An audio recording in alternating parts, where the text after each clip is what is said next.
Thank you for joining us today for this very special edition of Focus on Fertility. Today, we're talking about traversing the emotional journey of infertility and third party reproduction. And we are joined by Shawnee Hurt, third party program director at MCRM Fertility and the Matching Miracles program, and Tracy Birkenbein, a licensed professional counselor.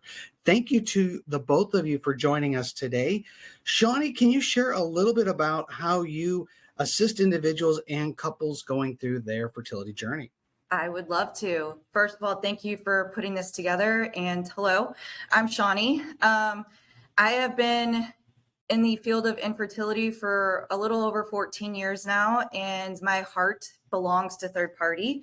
What I do for MCRM Fertility is I help facilitate the recipients that are in use or needing someone from third party reproduction, whether that be an egg donor, a sperm donor, embryo donation or embryo adoption, or a gestational carrier.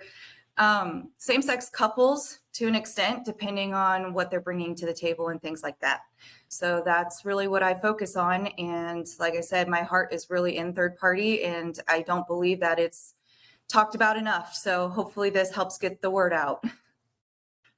And Tracy, I know you help individuals and couples simply find their way along their fertility path and journey.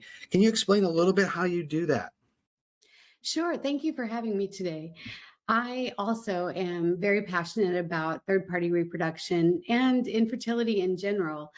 How I got started with this was I went through 10 years of infertility myself. And at the time I went through it, I had no one to talk to. No one was talking about infertility in general, and definitely not third party reproduction.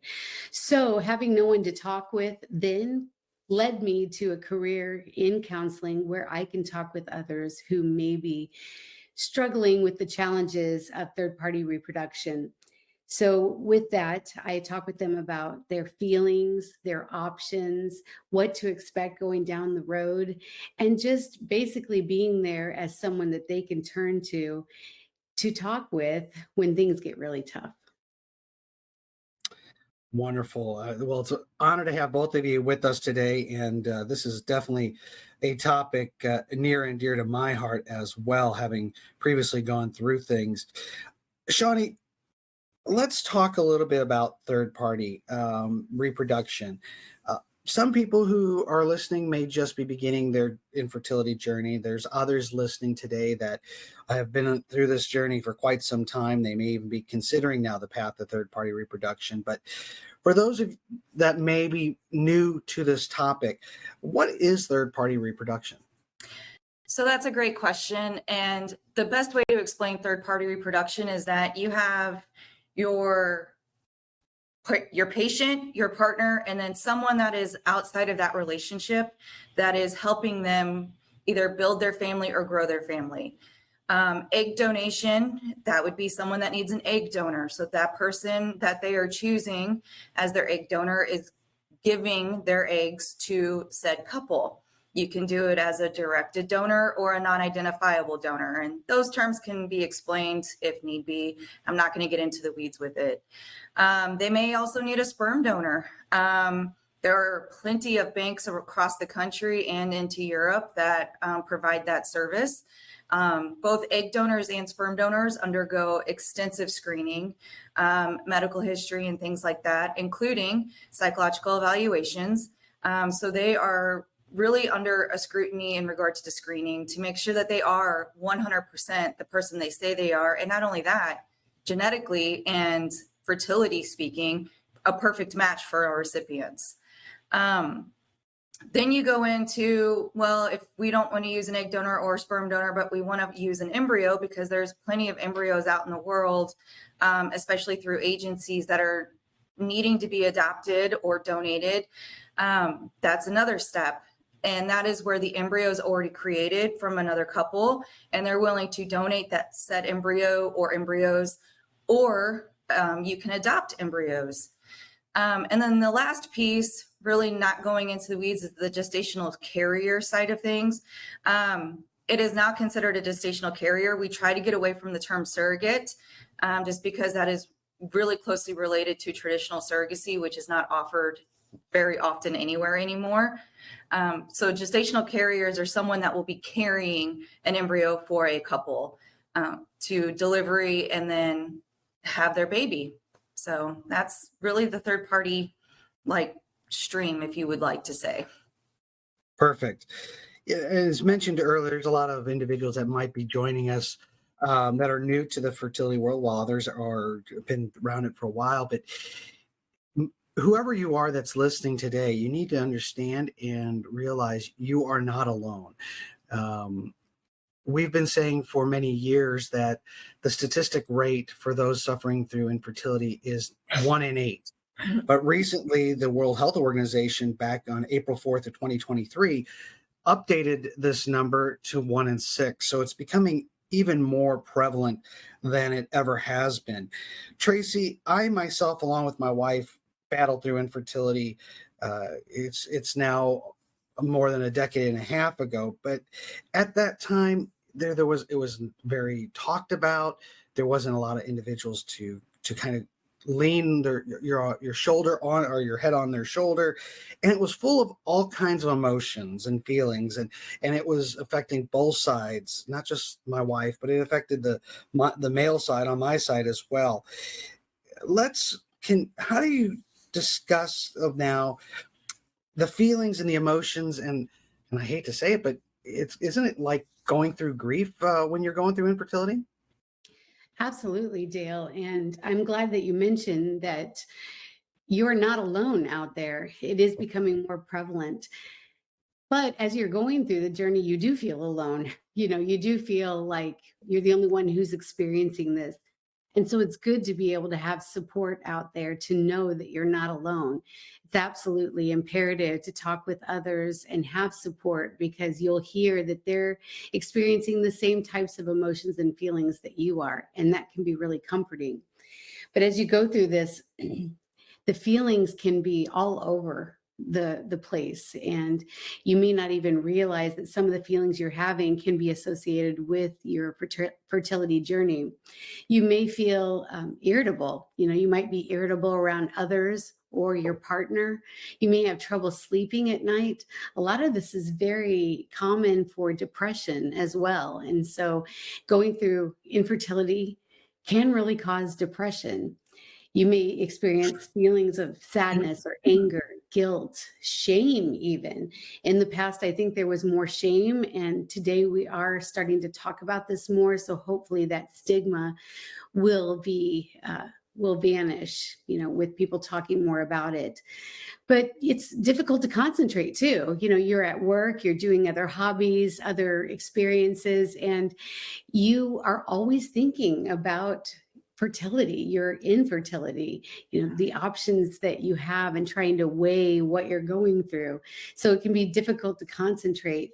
You may also have a lack of energy because you just don't want to do anything. You're depressed, you're sad. And so you may find yourself with a very low amount of energy and feeling numb, feeling broken, feeling like a failure. I know when I went through it, I just felt like I was a failure. I felt like I couldn't do my job as a woman.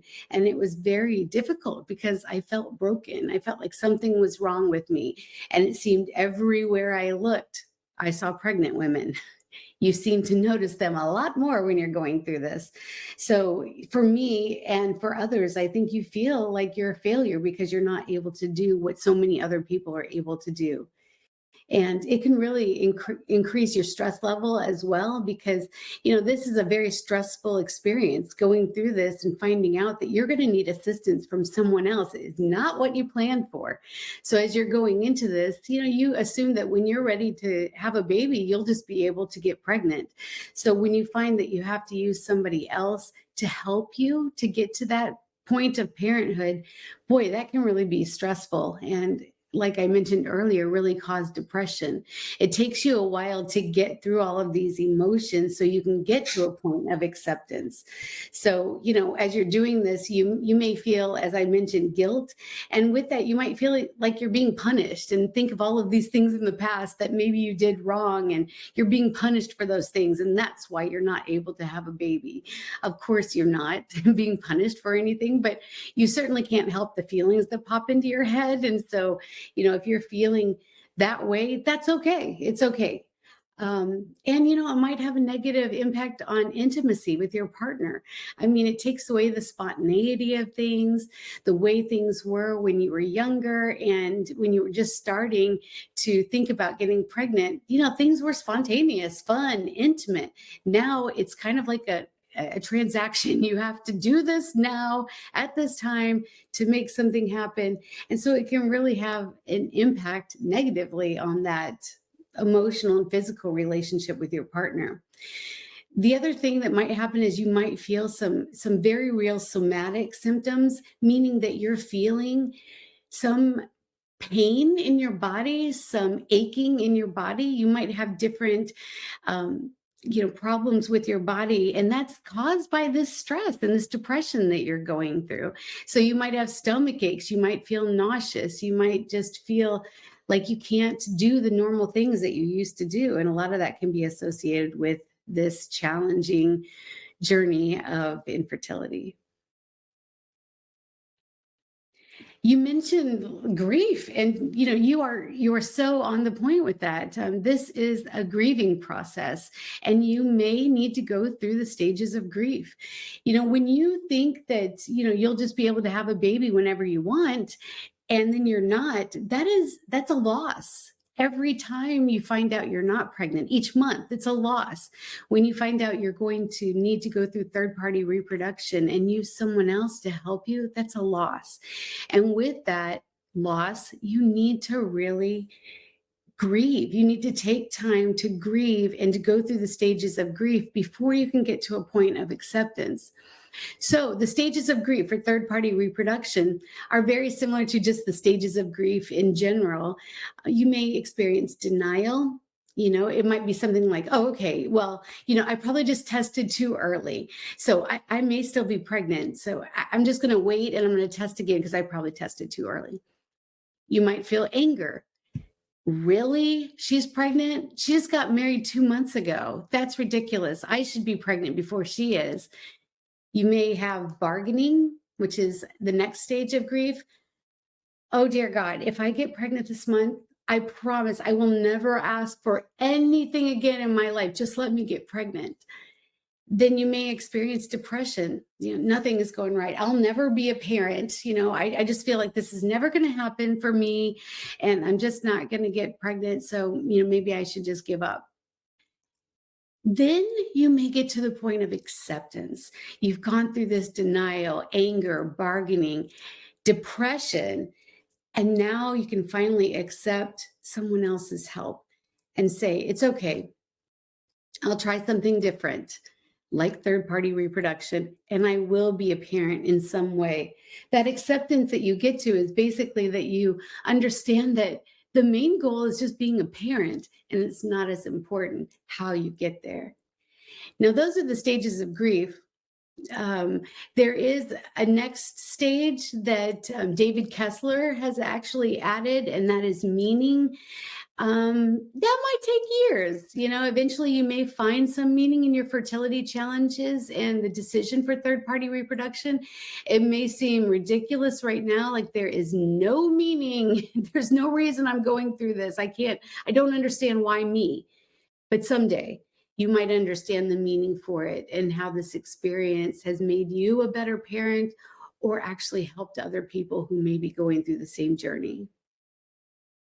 And Tracy, it's not just the ladies. I know when everybody typically thinks of infertility or fertility, they're focusing around the ladies, and for good reason in many ways.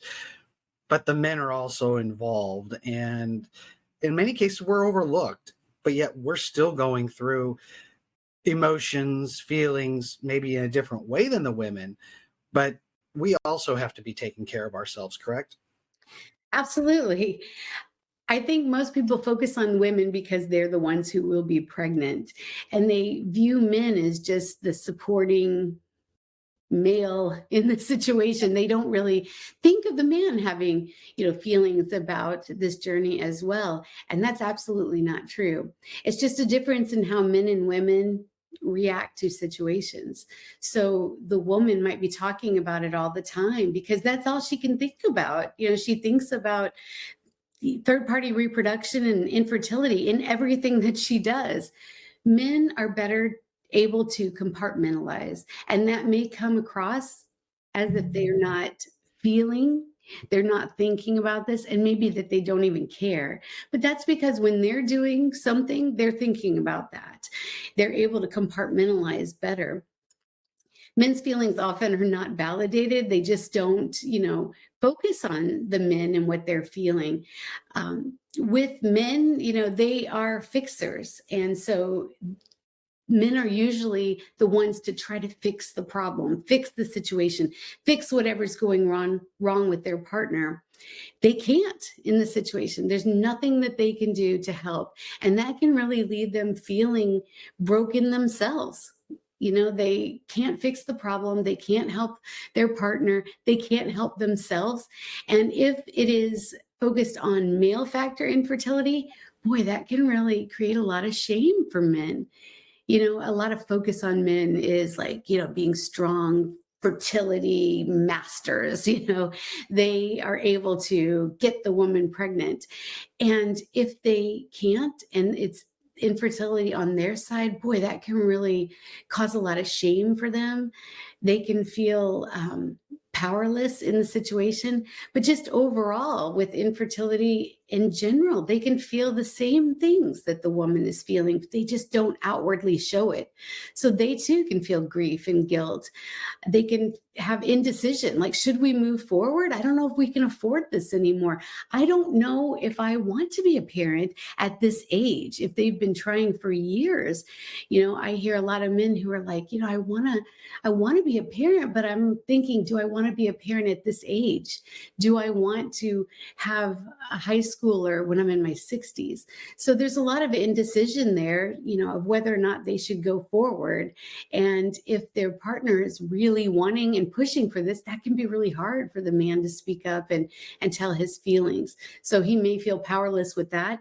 And men just have concern in general, not only about the feeling part of this journey, but also just the logistics of it all, as I mentioned, with finances and age. So they're thinking logically a lot of times with this. And with women, when you've gone through this for so long, there comes a point of desperation, where you just want to do anything you can to get pregnant. And the man is usually the one who is trying to bring everything back, and be more logical with it.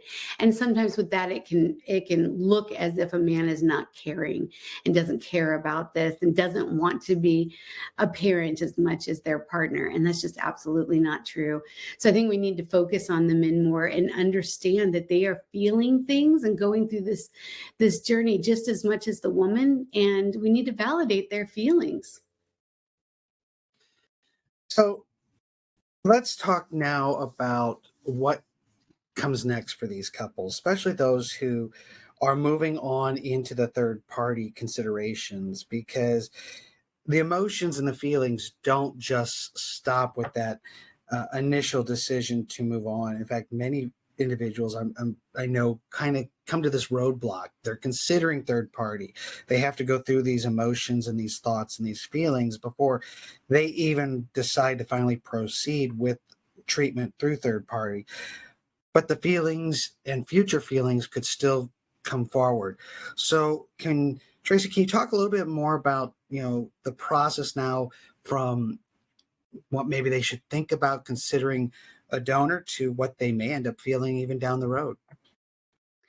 Sure, absolutely. I think the first thing is that when you're choosing a donor, you should go through a reputable agency or clinic. Sometimes when you get to that point of desperation that I talked about, people can feel like, they want to go other routes with finding a donor through Facebook groups or advertisements that people might do, offering up their sperm. I think it's very important to go through a reputable bank, because you know that these donors are being screened. As Shawnee said, they're being screened medically. They're being kind of scrutinized to make sure that they are a good fit for these intended parents. So going through those clinics, you know that these people have been screened both medically and psychologically. When I talk with intended parents, I ask them, what are you looking for in a donor? First and foremost, of course, everyone wants a healthy donor. They want a healthy baby. So that becomes very important. And, we don't usually see donors who have significant medical problems when they've gone through a reputable clinic. So that's something that I think can be very comforting for intended parents to know that, you are working with a healthy donor.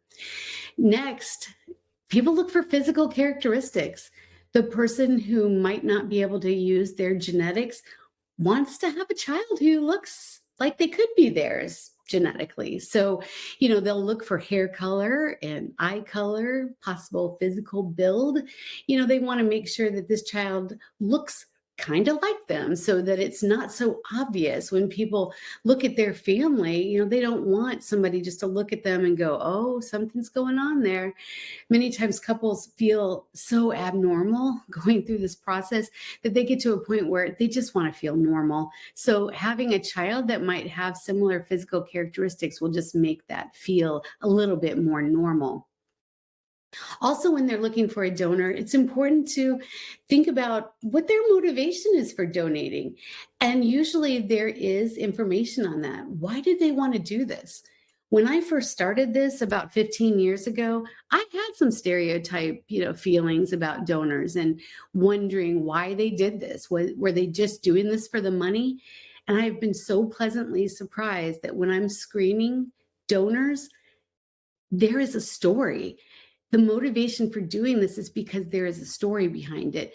They may know someone who has struggled, a friend, someone in their family, and they weren't able to help themselves. And so now, after seeing those struggles with someone that they care about, they want to do something to help someone else. It's awesome. These people are amazing people. It might also be same-sex couples who know that they have to use a donor themselves. And so they want to either proactively donate, or maybe they've already gone through the process and now they want to help someone else. It's really amazing. These donors are just amazing people. And I have the most amazing job because I get to talk with people who either want to be parents or who want to help other people be parents. So these donors are really, really good people.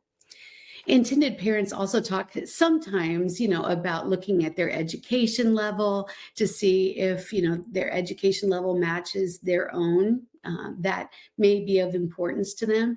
They may also look for some of the interests that the donor has. Are they athletic? Do they have musical abilities? Are they artsy, scientific, etc.? That might be important to them as well.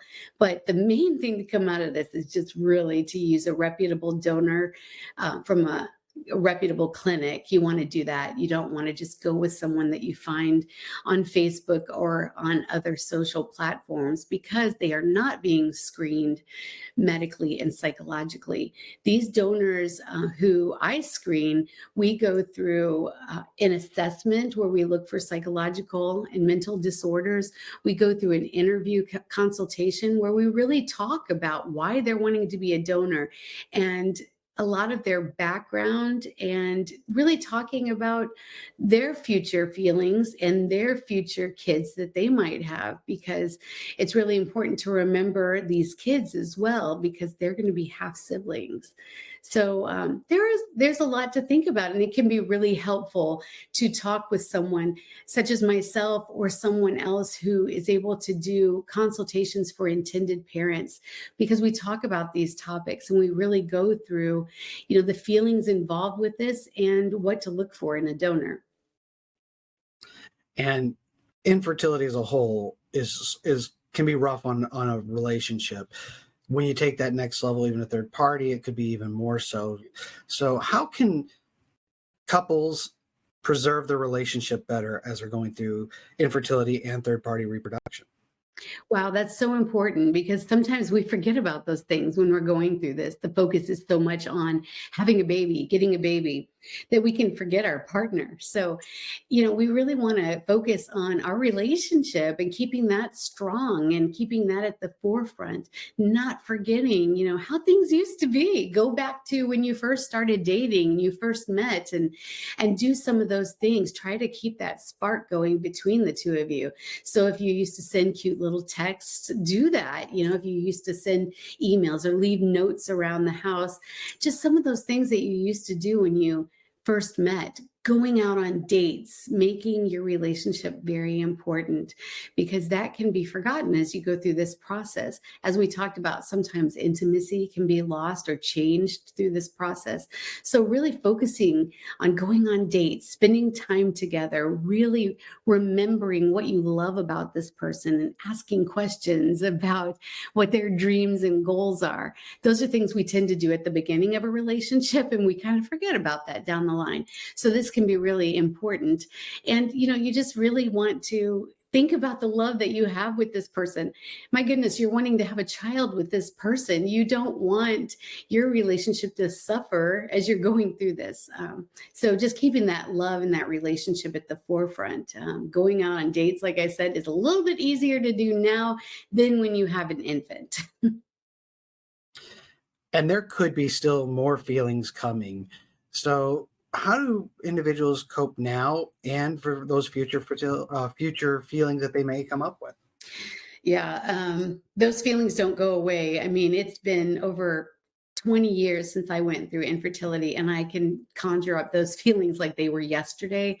It's kind of like you join this club that you never wanted to be a part of, and now here you are, a lifelong member. So those feelings can continue as you go through the journey, even through pregnancy and maybe even after. So it's important to learn healthy coping mechanisms. So, making sure that you understand your options, talking with your clinic and finding out what those options are. Should I go with an egg donor, a sperm donor? Should I go with embryo donation? Is it a situation where maybe I should use a surrogate because my body is not able to handle a pregnancy? So finding out your options and doing research and talking with your doctor to make a plan.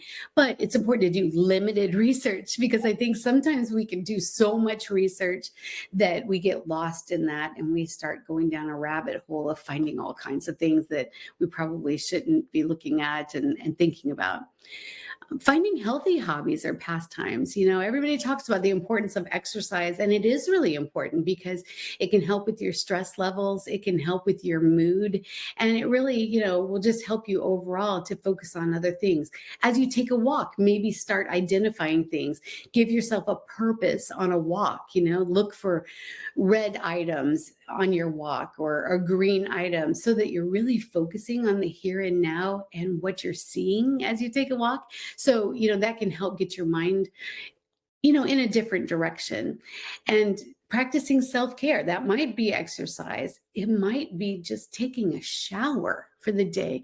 Sometimes you can get so depressed that it's really hard to do any kind of self-care. So giving yourself a goal, even if it's just one thing a day. I'm going to get up today and I'm going to take a shower. I'm going to get up today and I'm going to read, a book, a fiction book that has nothing to do with fertility. Just one thing that you can do to help yourself.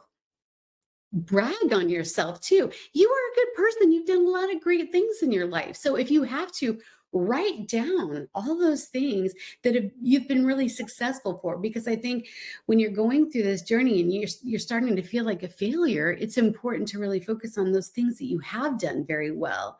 So write them down. Write down all of the great things you've done in your life, because there on paper you have facts, and facts are greater than emotions. So if you can see what you've done that's helped you to be successful and show you that you're a great person, that's going to really help you as well. Many times we talk about gratitude journals, and I think that's talked about a lot, but it's so important. You could get yourself a journal, you could do it on your computer, you could do it on your phone, but finding a way every day to find things that you are grateful for.